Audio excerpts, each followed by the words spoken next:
Hello, guys. Hope you all are doing well. It's Sunday, but no rest day for warriors. Today we have came to the gym in Bharuch, जहाँ से सबसे ज़्यादा body builders local competition में निकलते हैं, जैसे कि आप देख सकते हैं विद द ट्रॉफीज। अब लेते हैं यूनिवर्सल पावर। Let's go. और अब लेते हैं लोकल पावर। और अब शूटरों को भी पावर देते हैं थोड़ी थोड़ी। Yes, let's begin the workout guys. Warm up. Full warm up video जल्दी रहेगा, बट यहाँ पे आप देख रहे हैं as I am doing it, बहुत ज़्यादा स्पीड, वीडियो की लेंथ बहुत ज़्यादा लंबी हो गई थी, तो थोड़ा सा वार्म अप स्पीड में करना पड़ा। Right head to warm up of course हर बार सबसे ज़्यादा नेसेसरी रहता है। Shoulder rotation and doing everything. Bicep rotating your trunk is very necessary, जिससे आपको स्क्वाट्स करते समय नहीं हो। बेस्ट डेडलिफ्ट के पहले और स्क्वाट्स के पहले बहुत ज़्यादा ज़रूरी है आप अपने स्पाइन को भी वार्म अप कर लें। Right spine rotation, leg raises, standing leg raises, standing side leg raises, and your glutes as well.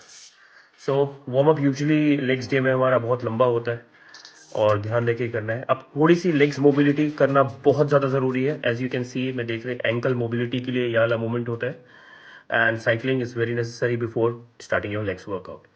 Now coming back to the main set, we are doing pre-exhaust training today. So हमने quads को totally pre-set exhaust कर दिया, and we have done hamstring as well, क्योंकि last में बिल्कुल exhaust हो जाते हैं legs workout करते करते और hamstring में emphasis नहीं कर पाते। Now coming back to the squats again, we are doing deep squats। ध्यान दीजिएगा, breathe in अच्छे से करके, retraction ध्यान रखना है, and you have to go deep।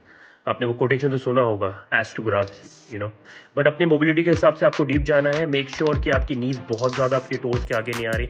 One of the great machine इस जिम की हैक स्क्वाट, जहाँ पे हम लोग फुल रेंज ऑफ मोशन जाके डीप अपने क्वाड्स को हिट कर पा रहे हैं। Now we will be doing walking lunges. भाई देख रहा था तो गिव अप करने वाली बात ही नहीं है। By the way, he is Sergi Constance if you all don't know him. Walking lunges करते हुए we have again focused on our quads. Now we are doing stiff leg deadlift. Make sure आपकी back round नहीं है, because round back leads to injuries. Now we are doing hip thrust. आप देख सकते हैं I'm not taking so much of weight, right? अपन को focus करना है कॉन्ट्रैक्शन में। 3 सेकंड का होल्ड, 4 सेकंड का होल्ड इज वेरी नेसेसरी। झटका देने की बिल्कुल जरूरत नहीं है। Now we are coming to our calves training, standing calves. Calves को प्लीज बिल्कुल भी नेग्लेक्ट मत करिए, आपकी नी जॉइंट हेल्थ भी बहुत ज़्यादा डिपेंडेंट है आपके काफ्स पे। Okay, so standing calf raises. उसके बाद of course for soleus we are doing seated calves and slow concentric and slow eccentric hold करते हुए। And for the last session of cardio we did some punching bags around 100 reps. Like, share and subscribe guys. See you tomorrow.